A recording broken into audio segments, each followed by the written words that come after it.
Hello friends, কেমন আছো তোমরা সবাই? তো আমি তো ভালো আছি। তোমরা হয়তো ভেবেছো আমি মরেই গেছি, কারণ অনেক দিন আমি ভিডিও দিইনি। তো কি করবো বলো, এখন তো আর আমি বাড়ি নেই, এখন আমি চলে এসেছি।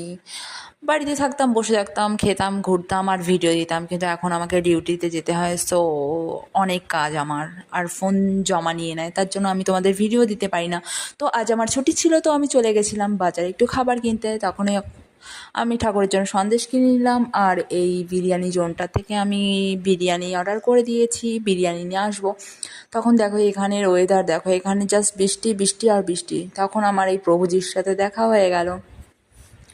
এখানটায় তো আমি খাবারের জন্য অপেক্ষা করছি, আর ওইদিকে আমার খাবার রেডি হচ্ছে, হয়তো দিয়ে তারপরে আমার এখান থেকে ভাবছি আমি কী নেবো, কিন্তু আমি গরিব কিছু নিতে পারিনি। খাবার নিয়ে রওনা দিয়েছি রুমের পথে। তো এটা আমার রুমে যাওয়ার রাস্তা। তো সেখান দিয়ে যাওয়ার পথে এই যে খাবার নিয়েছি, চিকেন বিরিয়ানি নিয়ে নিয়েছিলাম আর কিছু ডেজার্ট নিয়েছিলাম। আর এখানটায় দেখো এদের সাথে দেখা হলে এদের তো ভিডিও নিতেই হবে সঙ্গে। রাস্তায় এত সুন্দর একটা ফ্লাওয়ার্সের সাথে দেখা, তো আমি তাদের ভিডিও না করে কি করে পারি। তো চলো আজকের মতো